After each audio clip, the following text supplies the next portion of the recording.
saya mempersiapkan retret ini dengan cukur tadi ya, sehingga terasa ringan. Kurang-kurangnya beban saya ringan.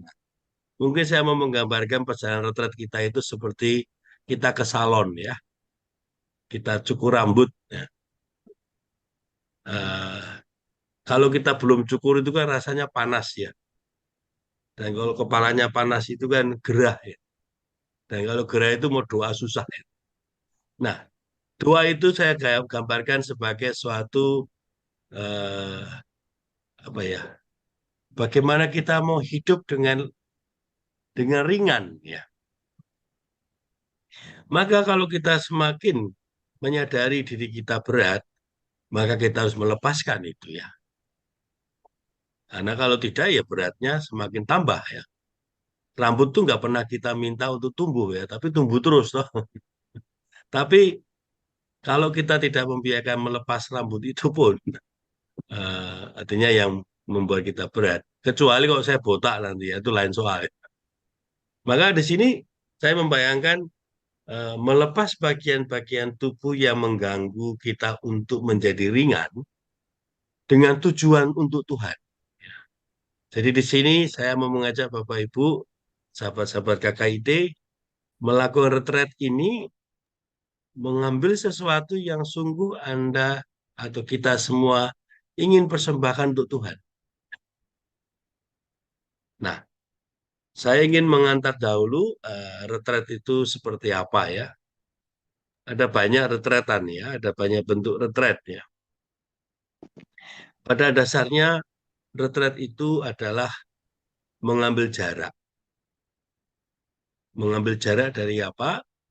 Dari diri kita, dari sesama kita, melihat ya dari jauh. Ya dari jarak yang apa? Yang kita tentukan sendiri itu. Maka eh, ada yang mengambil jaraknya 5 menit setiap hari, ada yang mengambil jarak 15 menit ya, ada yang mengambil jarak 30 menit. Silakan. Nah, tapi jangan sampai mengganggu hidup harian itu ya. Maka retret harian ini dilaksanakan di dalam hidup sehari-hari sebagai suatu bentuk kita mau semakin aware, semakin sadar apa yang menjadi beban atau apa yang menambah beban atau apa yang sebenarnya kita nggak perlu gitu ya. Kita udah cukup ya. Tapi kenapa saya bawa terus gitu ya? Contohnya eh, kita sudah cukup gitu ya, cukup dengan ya persiapan masa depan juga, persiapan untuk anak-anak juga misalkan, atau untuk hidup kita sendiri ya, atau untuk hari H kita pun sudah cukup ya. Tapi kita masih khawatir ya. Nanti bagaimana kalau kurang? Nah itu kan pertanyaan yang sebenarnya membuat jadi nggak pernah cukup ya. Maka sebenarnya kita punya pola pikir, punya pola perasa yang membuat kita mungkin tanpa disadari menjadi beban. Maka yang mau saya maksudkan untuk melepas itu adalah melepas pola pikir, pola rasa yang membuat kita justru tidak ringan hidup ini. Contohnya ya, eh, ya sederhana.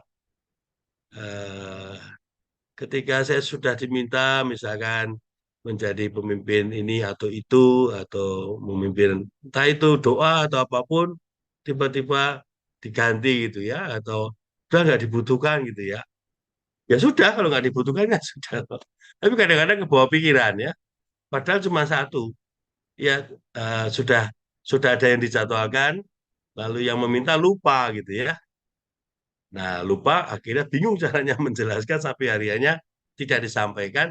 Akhirnya maaf sudah ada yang bertugas. Ya. Kita tidak perlu merasa, misalkan ya, pola pikir yang membuat kita menjadi tidak ringan itu, waduh saya tidak diberitahu sebelumnya. Itu nggak sopan. Nah, ini kan lama-lama tambah melebar tuh pikirannya. Nah, pola-pola pikir seperti ini yang mau kita telaah, apa yang membuat kita tidak dapat bersandar pada Tuhan. Maka tema yang kita pakai adalah aku bersandar pada Tuhan. Maka kalau kita mau bersandar pada Tuhan, kita perlu ya membersihkan juga pola-pola pikir, pola-pola rasa yang membuat hatiku tidak sumeleh, ya. Hatiku tidak sungguh-sungguh bersandar pada Tuhan. Tapi sebaliknya malah kita bersandar pada pikiran kita, pada perasaan kita, pada pikiran orang, pada perasaan orang. Lama-lama kita kehilangan ya, kehilangan kedamaian karena yang kita sandari itu bukan Tuhan. Yang kita sungguh-sungguh bersandar itu bukan Tuhan. Atau malah mungkin juga hal-hal duniawi ya. Nah, untuk itu saya menarik ini saya dapat bacaan ini untuk hari ini ya, hari hari Jumat ini dari Minggu Prapaskah kelima. Bacaannya adalah tentang penyerahan diri ya. Saya baca dalam bahasa Inggris saja dulu. Surrender is true love ya. Berserah itu adalah cinta yang sejati. Semakin kita berserah diri, semakin kita mencintai Tuhan dan jiwa-jiwa. Jika kita sungguh mencintai jiwa-jiwa, kita pun juga siap untuk mengambil bagian ya. Jadi take their place ya. Ya, ambil bagian dengan mereka dan juga mengambil dosa-dosa mereka atas kita dan ya membebaskan mereka. Kita perlu masuk dalam Holocaust ini. Kita perlu menghidupi kekacauan ini untuk jiwa-jiwa yang membutuhkan kita seperti itu. Karena cinta Allah itu tidak ada batasnya, tidak terukur dan kedalamannya tidak ada suaranya, dalam ya. Jadi ketika dilempar tuh udah langsung hilang. Karena dalamnya bukan main, nggak ceplok gitu ya. Kalau dangkal yang ketahuan, melemparkan batu langsung cemplung tuk ya. Kedalaman cinta Allah itu menyerap. Nah inilah yang panggilan dalam bacaan renungan meditasi Ibu Teresa hari ini itu undangan untuk menghidupi kekacauan, menerima kekacauan. Tetapi di sini dengan menyerahkannya kepada Tuhan. Tema 8 hari retret kita adalah tentang bersandar pada Tuhan. Maka untuk itu, saya sebelum masuk ke hal teknik, saya ingin mengantar dulu perjalanan kita dengan tema ini.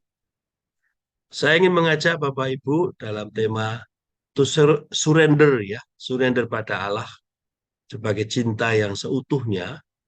Itu sungguh kita coba selami dari hari besok sampai dengan Sabtu suci ya, Sabtu sepi, yaitu sebelum malam Paskah.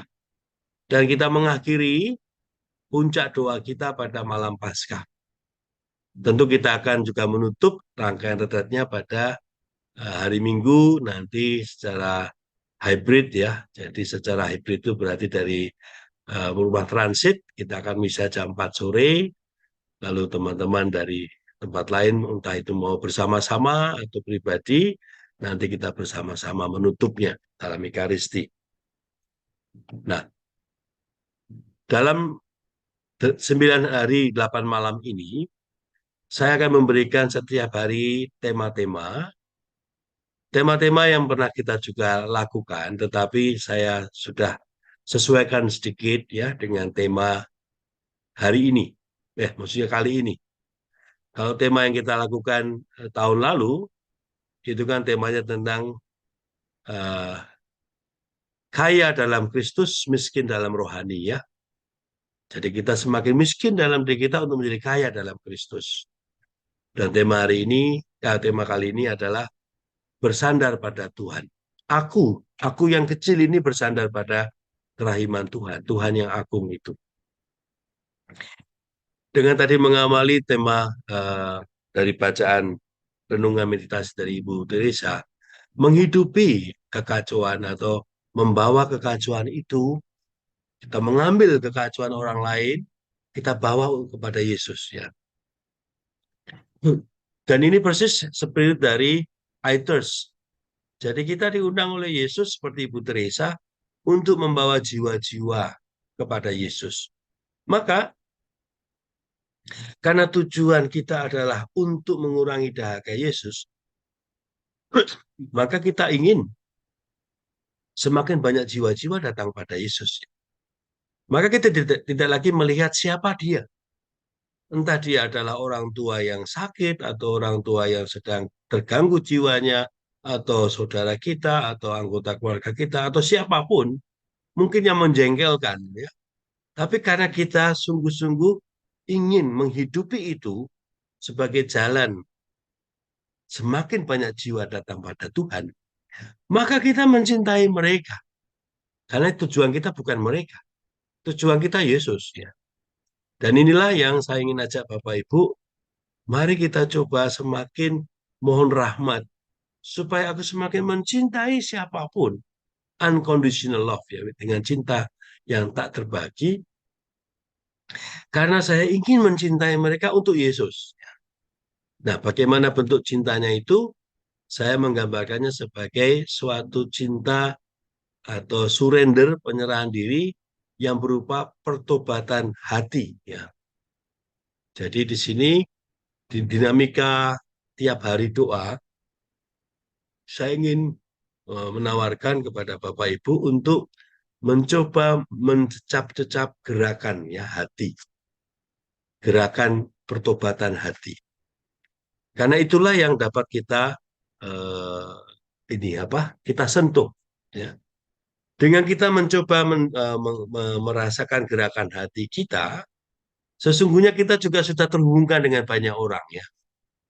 Karena kita tidak bicara tentang hati saya, tetapi kita berbicara tentang kita ingin semakin membawa jiwa-jiwa pada Yesus, maka gerak kita itu bersama gerak yang lain itu saling bersambung. Maka saya sebut sebagai gerakan. Demikian pengantarnya. Saya buka PowerPoint-nya ya. Saya sudah bagikan, tapi untuk bersama-sama kita bisa melihat di sini.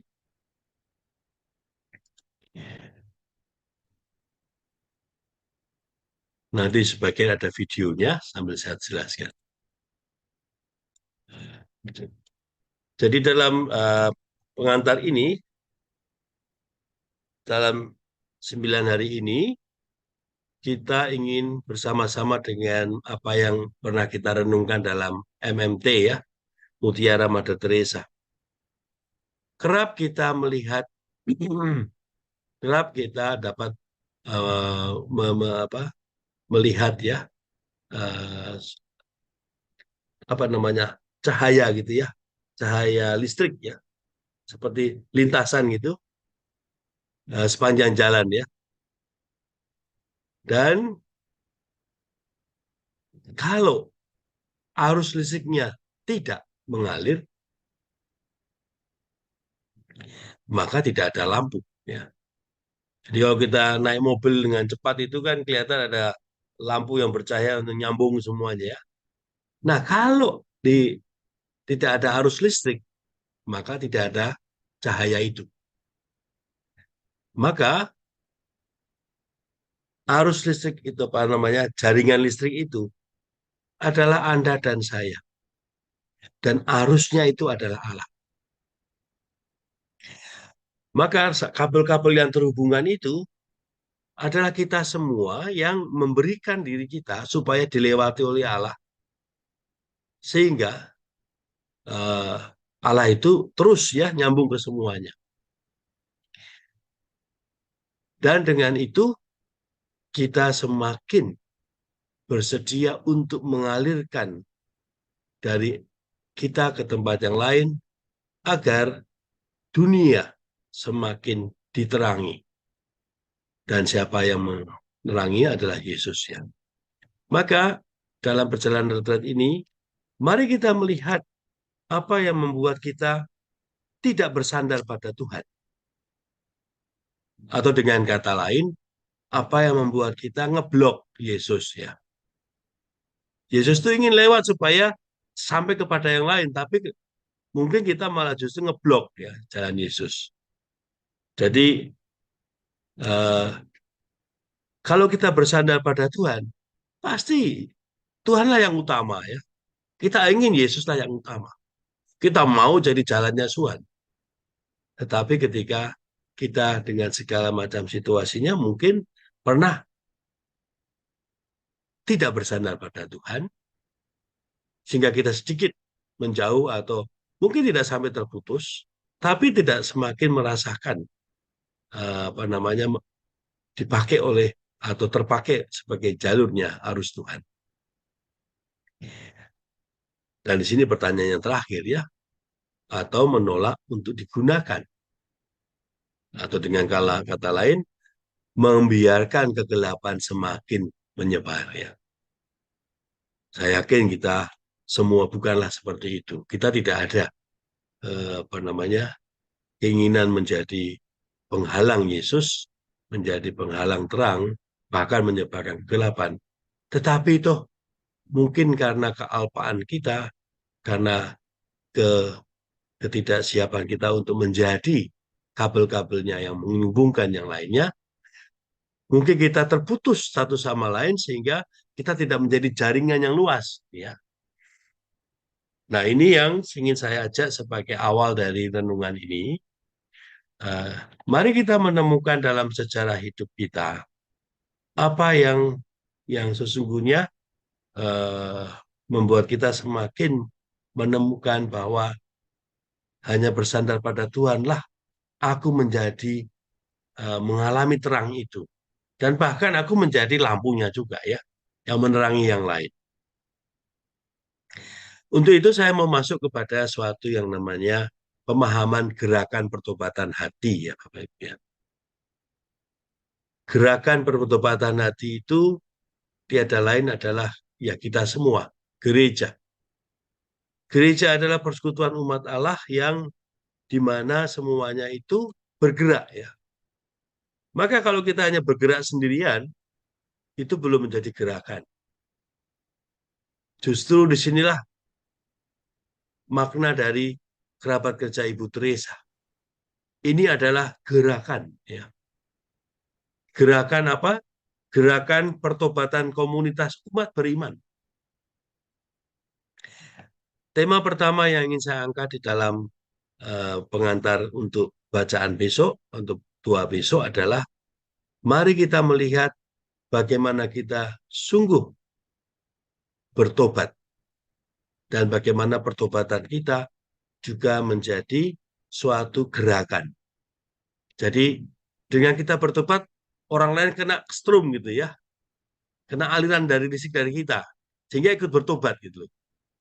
Jadi kalau kita bertobat itu bukan semata-mata saya yang tadinya membenci atau menjadi lebih baik dan tidak mau membenci lagi atau ya sekurang-kurangnya nggak mau marah gitu ya. Tapi sebenarnya kita perlu sadar bahwa dengan kita tidak marah, orang lain juga akan merasakan ya, oh dia sudah tidak marah, lalu menjadi gembira juga. Nah, kerap kita tidak menyadari bahwa pertobatan kita itu adalah suatu gerakan pertobatan hati. Nyetrum ya Bapak Ibu ya. Jadi kalau kita bertobat, kita juga menggerakkan yang lainnya. Maka di sini gerakan itu adalah sesuatu yang berkaitan dengan hati ya, bukan dengan pikiran dan perasaan. Gerakan itu berkaitan dengan totalitas, mencintai Tuhan dengan sepenuh hati dan jiwa. Ini Matius 22:37 ya. Dan itulah awal dari kita mau mengawali retret kita. Kita mau masuk dalam perjalanan pekan suci ini dengan sepenuh hati dan jiwa, dengan hati ya. Jadi doa kita itu bukan tentang pikiran, bukan tentang perasaan, tetapi mencoba merasakan ya. Di manakah aku semakin mengalami sesuatu yang terus berkembang ke arah Tuhan, atau saat ini atau suatu saat aku mengalami berhenti ya sebenarnya. Jadi kalau kita sudah tidak lagi mengalami gerakan, maka gerak kita jalan di tempat gitu ya. Atau bahkan lama-lama karena tidak tahu mau kemana kita bergerak, malah berhenti ya. Maka mari kita lihat perjumpaan kita masing-masing dengan KKIT. Mungkin baik Bapak Ibu mengambil pengalaman pertama berjumpa dengan KKIT atau tentang Ibu Teresa gitu ya. Bagaimana perjalanan kita itu dibakar oleh Ibu Teresa. Jadi yang tadinya kita hanya berdoa, devosi pribadi untuk diri sendiri, untuk keluarga, lalu selesai gitu ya. Tapi setelah ketemu Ibu Teresa terbakar ya. Oh ternyata saya berdoa itu juga bersama-sama dengan yang lain itu menjadi lebih lebih besar gitu ya dampaknya. Maka ketika kita mengalami KKIT sebagai wadah yang membakar kita, maka ini bukan lagi tentang wadahnya, tetapi kita mengalami komunitas ini adalah suatu gerakan, gerakan pertobatan hati. Saya masih mendengar waktu kita pernah bicara-bicara tentang entah itu bersama dengan apa namanya dalam renungan bersama atau tempat yang lebih spesifik ya atau terbatas. Pertanyaan tentang apa yang menjadi syarat menjadi KKIT waktu itu ya. Lalu dipikir-pikir ternyata tidak ada syaratnya. Karena menjadi KKIT itu tidak perlu menjadi suatu kayak apa namanya inisiasinya bagaimana, prosesnya bagaimana. Itu kita sadari di saat-saat kita merenungkan KKIT itu adalah suatu gerakan ya, gerakan hati ya. Dan salah satu kuncinya adalah apa? Lia itu ya. Mbak Lia itu yang menjadi kuncinya ya. Love in action ya. Beberapa waktu yang lalu ada tanya, Lia itu apa Romo? Lia itu bukan nama orang. Itu adalah gerakan cinta yang dilakukan dalam aksi, dalam tindakan.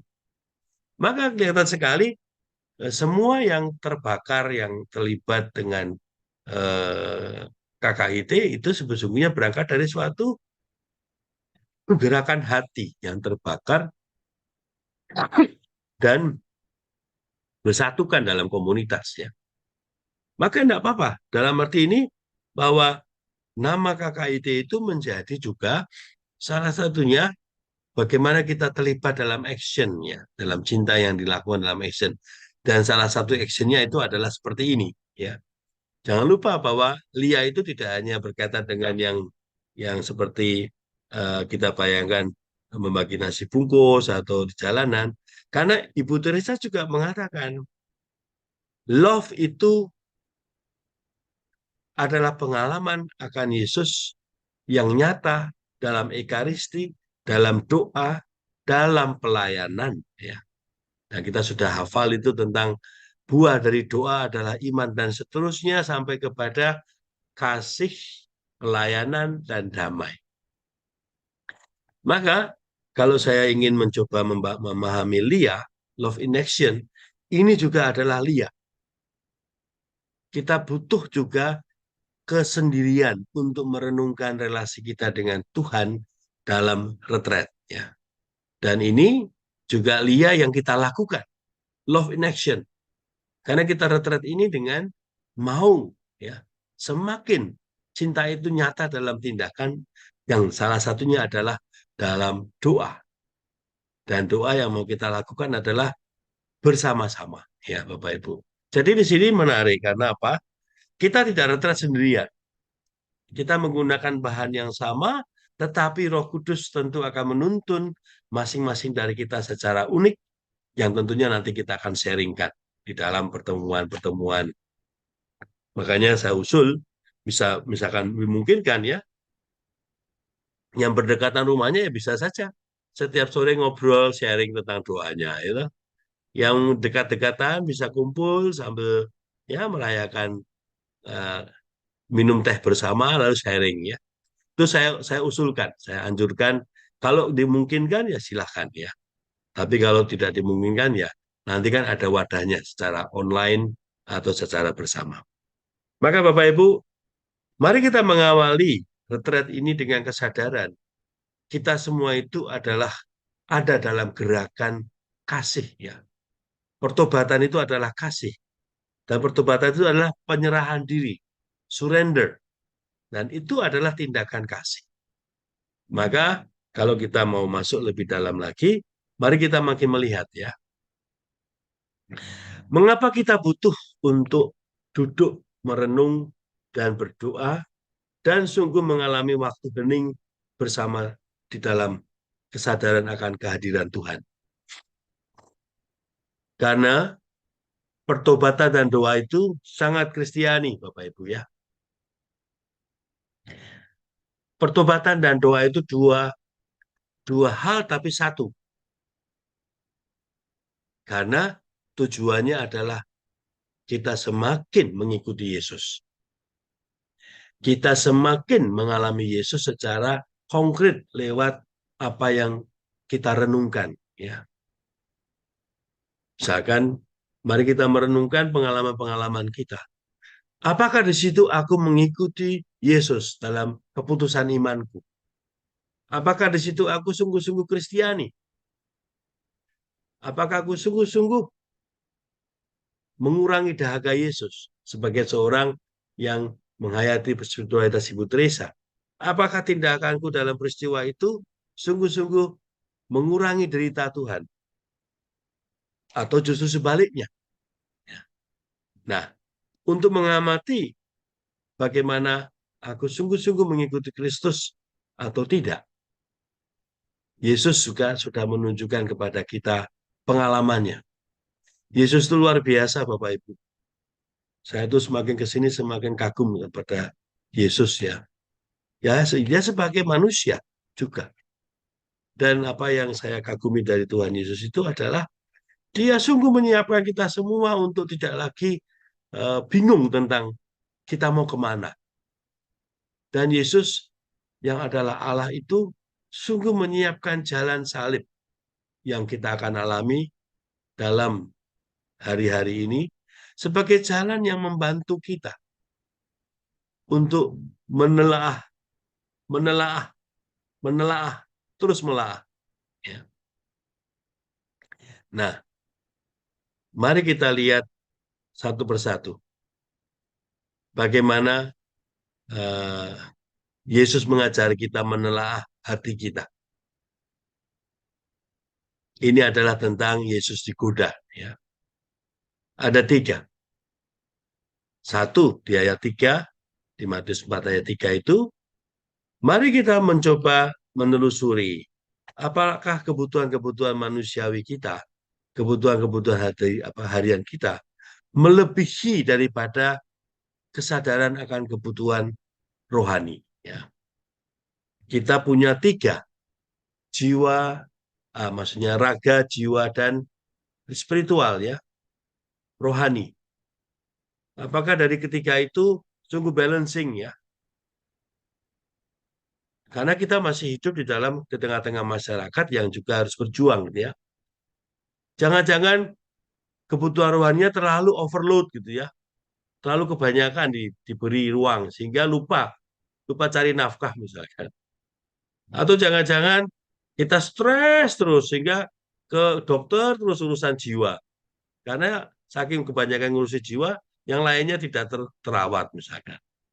Atau malah sebaliknya, hanya ngurusi badan terus, kenapa aku kok masih begini badanku sampai terobsesi ya.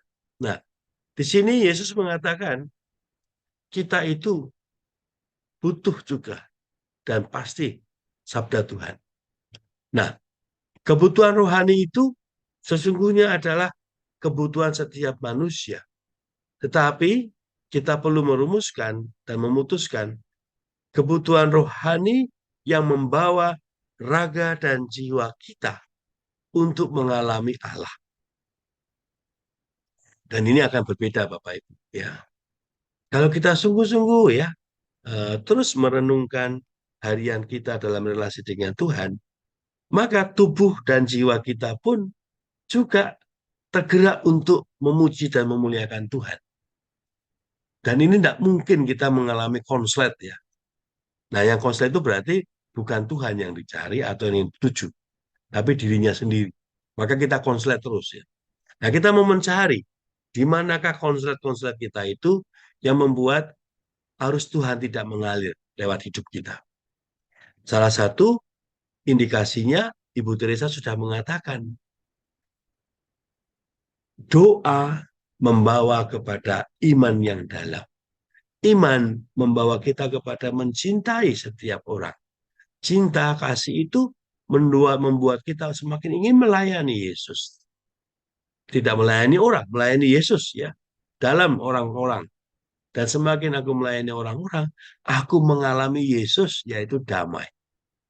Maka di sini human needs itu, kebutuhan raga, jiwa, dan rohani itu sungguh-sungguh sampai pada pengalaman akan Allah. Mungkin waktu kita kebanyakan membaca apa kitab suci atau merenungkan kitab suci, tapi belum tentu di situ ada Allah. Karena apa? Karena kita memuaskan keinginan tahu kita tentang hal-hal yang suci, tetapi kita tidak mengalami Allah. Itu dapat terjadi. Karena kita takut akan banyak hal sampai kita lupa bahwa sebenarnya raga dan jiwa kita pun perlu bersama-sama mengalami Allah. Yang kedua itulah yang juga menjadi bahan yang penting juga kita mengetahui apakah aku ini uh, sungguh mengikuti Kristus dengan melepaskan segala kesombongan. Ya. Kesombongan itu terjadi pada apa yang manusia pikirkan dan rasakan. Dan mari kita lihat, kesombongan itu bisa berupa bentuknya yaitu ketakutan, kekhawatiran, dan kesedihan, Bapak Ibu. Kadang-kadang kita nggak merasa ya, kalau kesombongan itu tidak ada kaitan dengan kesedihan. Saya semakin merenungkan hari-hari ini, orang-orang yang tinggi hati itu orang-orang yang menderita. Karena mereka takut ya. Mereka takut kehilangan apa yang menjadi alasan mereka tinggi hati. Mereka takut dan khawatir kehilangan apa yang membuat mereka merasa diakui. Dan mereka sedih kalau alasan mereka mempunyai segala-galanya yang menjadi dasar mereka sombong, itu akan lenyap. Maka mereka mati-matian harus selalu menunjukkan ya. Maka kalau kita lihat kesombongan itu sebenarnya adalah cara setan mau menjatuhkan manusia. Dan inilah juga hal yang Tuhan ajarkan kepada kita.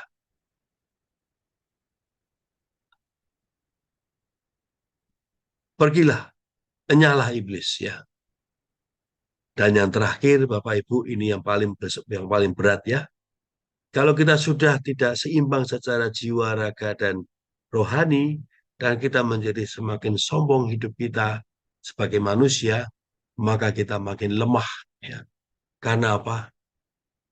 Karena setan akan mengatakan, kamu mau semua yang kamu punya itu, kamu mau semua itu kamu tetap punya, maka kalau mau semuanya, kekayaan, kekuasaan, kewenangan semuanya, sembahlah.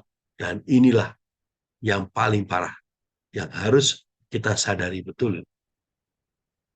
Maka di sini eh, tiga hal ini yang mau saya ajak Bapak Ibu nanti dalam doa-doa ya. Mari kita menyadari apakah pertobatan kita dan doa kita sungguh Kristiani. Mari kita menelusuri seluruh sejarah-sejarah perjalanan hidup kita dalam berat ini dengan melihat Yesus ya, dengan melihat Yesus. Marilah kita lihat salib Tuhan sambil melihat diriku, melihat perjalanan hidupku. Apakah hidupku ini sudah sungguh Kristiani sesuai dengan apa yang Yesus sudah alami? Ini pernah saya sampaikan Bapak Ibu ya, nanti bisa dibaca sendiri. Maka yang paling penting adalah yang bagian terakhir ya, kejarlah keadilan, ibadah, kesetiaan, kasih, kesabaran, dan kelembutan ya. Ini dari 1 Timotius untuk menyadarkan manusia pada apa yang selalu kuasa jahat mau tarik kita jauh-jauh dari Tuhan. Ini kita bisa lihat mana yang sementara, mana yang kekal, dan mana yang sungguh dari Tuhan dan buatan manusia. Maka salah satu indikator kita nanti dalam retret adalah memilah-milah ya. Mana yang sungguh membawa aku damai? Dan itu pasti dari Allah. Mana yang sesungguhnya hanya pikiran dan perasaanku? Dan itu pasti dari pikiran dan perasaan adalah dari cara manusia semata-mata yang sementara. Maka kalau kita dalam 9 hari ini dapat memilah-milah mana yang dari Allah dan mana yang bukan dari Allah atau dari semata-mata pikiran dan perasaan manusia, kita akan melihat yang dari Allah itu selalu kita rasakan dalam hati. Dan hati itu pasti lama. Ya. Nah, sekarang ada pertanyaan misalkan ya, lah Romo bagaimana kalau sakit hati? Nah, sakit hati itu bukan tentang hati. Sakit hati itu tentang pikiran dan perasaan. Yang menjadi hatinya tidak bebas ya. Hati kita kan sesungguhnya adalah indikator bagaimana kita mendengarkan suara Tuhan. Tuhan berbicara terus kepada kita. Tuhan terus mendengungkan ya, mendengungkan suaranya lewat hati kita. Tapi suara kita lebih keras kedengaran ya. Karena kita teriak, tapi karena teriak nggak kedengaran suara Tuhan. Karena kita berteriak dikondisikan oleh pikiran dan perasaan. Dan inilah yang membuat kita tidak menjadi damai. Maka silakan Bapak Ibu nanti dalam perjalanan retret memilah-milah ya. Ini juga salah satu cara bagaimana mencoba menelusuri ya pertobatan dan doa kita apakah sungguh Kristiani, maka kita akan melihat apakah kita semakin melepaskan yang hanya dari manusia, yang sementara, yang di dunia, atau sungguh yang abadi. Nanti kita bahas lagi pada kesempatan renungan doa ya. Saya akan memberikan kepada Bapak Ibu video rekaman ya nanti. Saya harap saya setiap hari bisa membuatnya. Semoga mulai besok sudah semua runtut semuanya. Kalau tidak nanti pasti ada panduan-panduannya. Maka nanti bisa saya akan dalami lagi tema-tema dalam video singkat ya. Untuk hanya mengantar doa Bapak Ibu besok pagi dan seterusnya. Dari semua yang tadi saya sampaikan, saya ingin mengajak Bapak Ibu memohon rahmat dalam aku bersandar pada Tuhan. Rahmatnya adalah kesetiaan dan keberanian. Karena kesetiaan dan keberanian ini adalah buah pertobatan. Dan itu adalah tentang hati. Maka semoga dalam 9 hari ini kita sungguh-sungguh mendapat rahmat, sungguh setia dan berani. Nah, kesetiaan dan keberanian ini adalah tentang setia untuk mengikuti Kristus. Hati kita mengikuti terus Kristus. Dan kita berani melepaskan yang membuat kita tidak mengikuti Yesus. Maka setia itu adalah sesuatu yang sifatnya bukan tentang 1-2 hari, tapi prosesnya. Maka karena proses, kita tidak melihat sebagai hasil. Dan karena proses, harus dimulai. Ya. Selama kita tidak dimulai, kita tidak mulai, ya tidak pernah akan setia.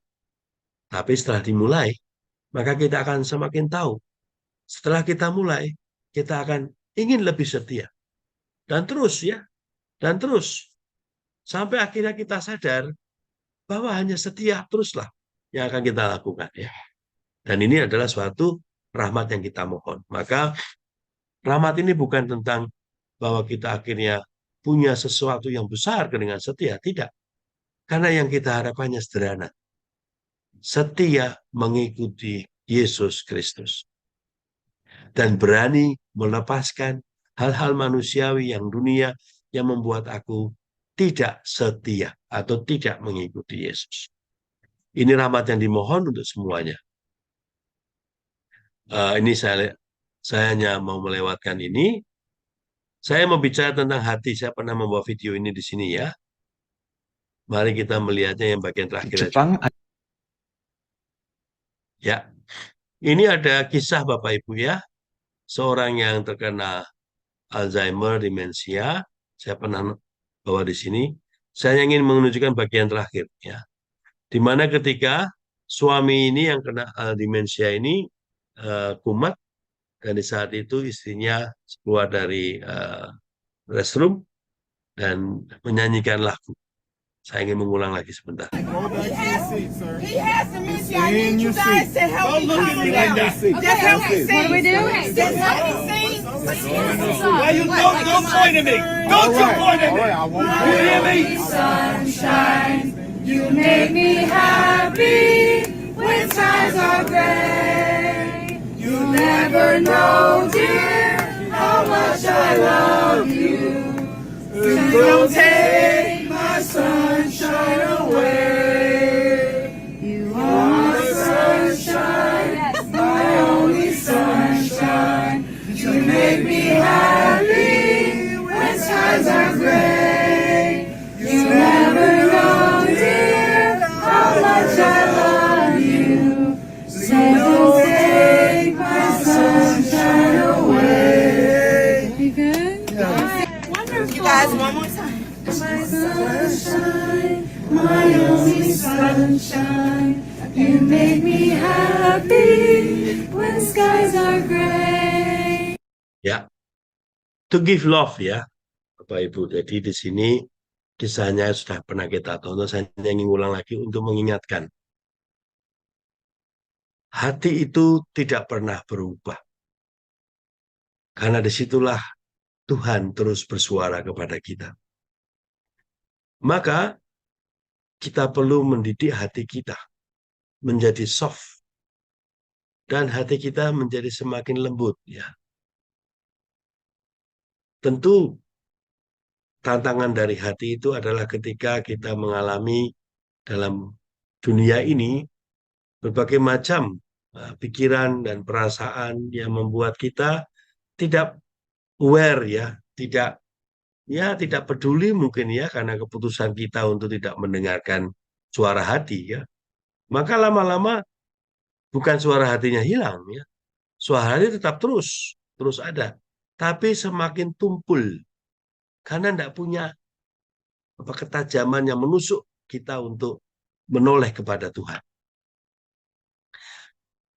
Kalau kita lihat video ini bukan tentang orang yang menolak Tuhan, ini bukan tentang orang yang menyakiti orang ya. Ini orang yang terkena penyakit. Ini kalau saya bicara ini saya masih ranahnya Mbak Amel ini ya. Saya hanya ingin mencoba memahami secara awam ya, karena saya belum pernah mendampingi orang kena demensia secara langsung ya. Mbak Amel yang pasti akan tahu banyak dan bisa sharing nanti. Tapi saya ingin dari konteks kita retret ya. Kita ingin retret untuk melihat apakah pikiran dan perasaan kita diserang ya oleh virus dunia. Saya mau mengambil ini sebagai suatu perumpamaan ya. Kita melihat di sini, Bapak tadi begitu menderita sampai tidak mengenali dirinya dan mengenali semua orang ya dan merasa terancam ya di sini. Dan itulah mungkin salah satu aspek dari demensia yang dialami Bapak ini. Uh, abarasi itu kemarahan yang tidak tahu dan tidak terkontrol sehingga karena ada masalah virus. Virus dunia dapat membuat kita demensia kalau kita tidak sadari. Virus dunia itu dapat membuat kita demensia dalam arti membuat kita khawatir, takut, gelisah, dan semuanya sampai kita bisa tak terkendali. Ya. Tapi mari kita lihat dunia tidak hanya terdiri dari orang-orang yang kena virus. Dunia adalah juga orang-orang yang lovable, orang-orang yang mencintai satu sama lain. Ya, mungkin tadi mereka salah paham, nggak bisa menerima, tapi setelah sang istri datang dan menjelaskan dan akhirnya mengajak semua, membawa dia untuk tenang. Bukankah ini yang tadi di awal kita merenungkan, kita dipanggil untuk membawa jiwa-jiwa datang pada Tuhan. Membawa jiwa-jiwa datang pada Tuhan artinya membawa orang resting, ya, istirahat dari kelelahan atas virus-virus dunia. Dan kelelahan itu membuat orang tidak berdaya karena apa? Virus dunia itu lebih parah lagi karena dipakai oleh kuasa jahat, ya. Dan ketika kita ada dalam kuasa jahat, maka dia harus juga mengambil keputusan untuk dia tetap percaya pada Tuhan. Nah, di sini saya ambil perbandingannya. Bapak ini pernah tidak kena virus itu sebelumnya. Dan dia ingat di saat perkawinan dengan istrinya, lagu itu begitu menyentuh dia. You are my sunshine, my only sunshine, ya. Kamu adalah matahariku, ya, yang terbit, ya. Dan kamulah satu-satunya matahariku, ya. Dan itu, lagu itu menjadi kenangan yang indah dalam hidupnya. Dan ia menemukan dirinya dalam istrinya, istrinya dalam dirinya. Dan lagu itu menjadi kekuatan mereka. Dan saya bisa mengatakan lagu itu adalah Allah, ya, yang menyatukan mereka. Maka ketika dia tersesat tadi karena demensia, karena virus tadi, tapi ketika mereka menyanyikan You Are My Sunshine, dia duduk dan tenang. Nah, saya mau mencoba mengatakan dari film ini, You Are My Sunshine adalah Yesus, ya. Dan masih banyak di dalam dunia ini jiwa-jiwa yang terkena virus, ya. Virus dunia sampai dikuasai oleh kuasa jahat. Dan sampai orang tidak dapat mengatakan Tuhan. Untuk mengatakan Yesus dari dirinya saja dikuasai oleh kuasa jahat. Menutup pengantar dari semuanya ini, ya. Yang lainnya nanti Bapak Ibu bisa membacanya dalam apa yang sudah saya berikan. Mari kita coba menyiapkan hati, ya, untuk memasuki retret ini. Dan retret ini adalah retret pribadi, tapi bersama-sama. Jadi saya mencoba menggambarkannya retret ini sebagai gerakan pertobatan hati. Dengan tema, Aku semakin bersandar pada Tuhan. Dan hari ke hari kita akan mencoba melihat satu sandaran-sandaran, ya.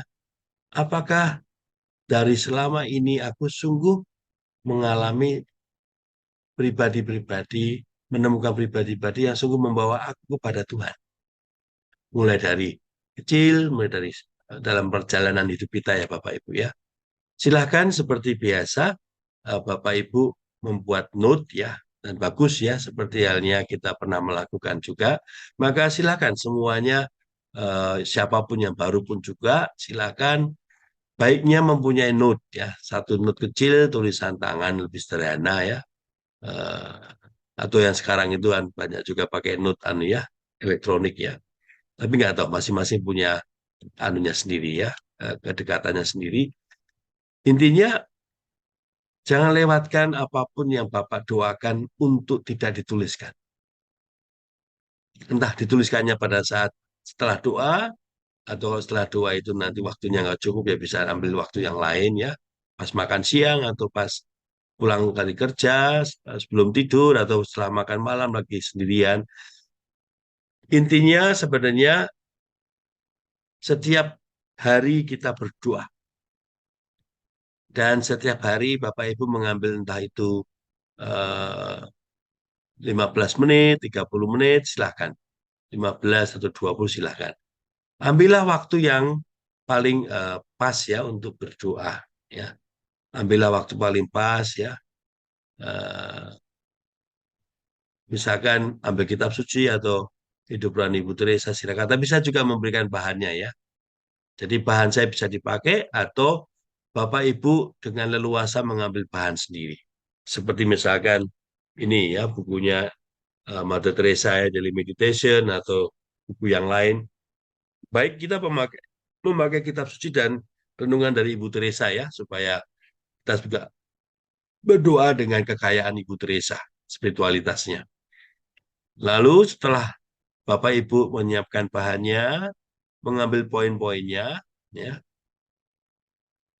maka Bapak Ibu mungkin mengambil satu entah kalimat atau suatu phrase atau satu kata ya yang menyentuh misalkan. Contohnya ketika membaca eh, panduan saya, Bapak Ibu tersentuh dengan kata setia misalkan atau dahaga Yesus misalkan ya. Atau juga dengan cerita Bapak Ibu sendiri ya yang mau Bapak Ibu dalami ya. Kisah yang Bapak Ibu merasakan ini orang atau pengalaman ini menjadi pengalaman yang membawa aku pada Tuhan. Jadi kata aku bersandar pada Tuhan itu adalah suatu gerakan yang kita akan terus telusuri dari kita sebelumnya sampai hari ini dan seterusnya, bahwa ada peristiwa, ada pribadi yang membawa aku pada Tuhan. Kalau misalkan orang tua membawa kita pada Tuhan ya, coba dalami di sana. Kalau KKIT yang membawa kepada Tuhan juga dalami sana. Dan tentunya Ibu Teresa juga ya. Nah, maka di sini eh, kalau itu bersandar pada Tuhan dan mengarah kepada Tuhan, berarti kita pernah terkesan ya, entah dengan kata-katanya, entah dengan hidupnya, entah dengan cara dia berbicara apapun, itu yang membawa kita pada Tuhan. Nah, untuk bahan besok, eh, saya telah membagikan bahannya. Kalau pernah bersama-sama, ini juga pernah kita pakai bahan ini, ya. Jadi kita tujuannya adalah untuk pembaruan iman kita selama pekan suci ini. Dengan tema, akunya saya kecilkan bersandar pada Tuhan. Lalu di sini, napak tilas pribadi-pribadi yang menjadi sandaran dalam hidupku. Sandaran itu tentu arahnya adalah mengalami kembali kasih Tuhan ya Bapak Ibu ya. Jadi bisa saja dia menjadi sandaran, tetapi dia tidak membawa saya pada Tuhan, bisa saja. Bisa saja karena ketergantungan kita secara emosional, kita takut, kita khawatir, justru kita semakin tidak mengalami Allah, yang ada pengalaman akan apa? Pengalaman entah merasa dibully atau merasa tertekan dan semuanya ya. Maka di sini sandaran yang membawa aku mengalami kasih Tuhan. Bisa saja Anda menggunakan foto ya yang membawa diriku bersandar pada Tuhan. Baik foto yang menyenangkan atau tidak sama. Nah, poinnya adalah di sini. Yang paling penting adalah bahwa kita mulai dengan membiarkan doa hari pertama menjadi latar belakang retret 8 hari selama Minggu Suci. Mulai Sabtu besok, tanggal 23, sampai dengan Sabtu 30 Maret. Dengan rahmat, menyelami salib Tuhan, dan mengurangi derita Tuhan di salib, dengan membawa semua peristiwa dan pengalaman dalam hidup kita datang pada Tuhan. Dan dengan merenungkan ini, kita selalu melihat kasih Tuhan itu menjadi sandaran kita yang utama ya. Jadi dengan kita terus ya menelusuri sejarah hidup kita dan pribadi-pribadi dan peristiwa yang menjadi sandaran kita yang mengarah kepada Tuhan, kita ingin Bapak Ibu setiap hari sampai nanti dalam perjalanan Sabtu kita mengalami akhirnya Yesuslah yang menjadi tujuan kita. Itu doa kita. Maka rahmat yang dimohonkan adalah kesetiaan dan keberanian.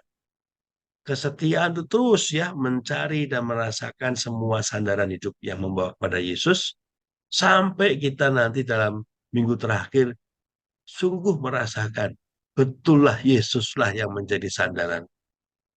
Mereka semua adalah sarana tentu yang membantu kita, tapi mereka bukanlah tujuan. Tujuan kita adalah Yesus. Maka Ibu Teresa pun juga bukanlah tujuan kita. tujuan kita adalah Yesus. Karena Ibu Teresa diutus untuk membawa jiwa-jiwa pada Yesus. Bukan jiwa-jiwa berhenti pada Ibu Teresa. Silakan Bapak Ibu membaca detail ini, ya. Dan di sini ada pertanyaan reflektif. Nah, pertanyaan reflektif ini adalah pertanyaan membantu agar Bapak Ibu menuliskan sesuatu. Kalau ini mengganggu jangan digunakan, ya. Silakan. Intinya dalam setiap doa itu Bapak Ibu saya harap peka terhadap sentuhan-sentuhan Tuhan yang ditawarkan dalam doa-doa itu, khususnya dalam pada waktu mengambil waktu 15 menit, 30 menit hening, entah di pagi hari, entah di malam hari, silakan, yang mengaturnya adalah Bapak Ibu sendiri, tapi menjadi peka atas sentuhan Tuhan. Tema kali ini adalah menemukan semakin banyak sandaran-sandaran dalam hidup yang membawa aku pada Tuhan. Ini ada bacaan-bacaan yang dapat dipakai sebagai bantuan dan silahkan menggunakannya.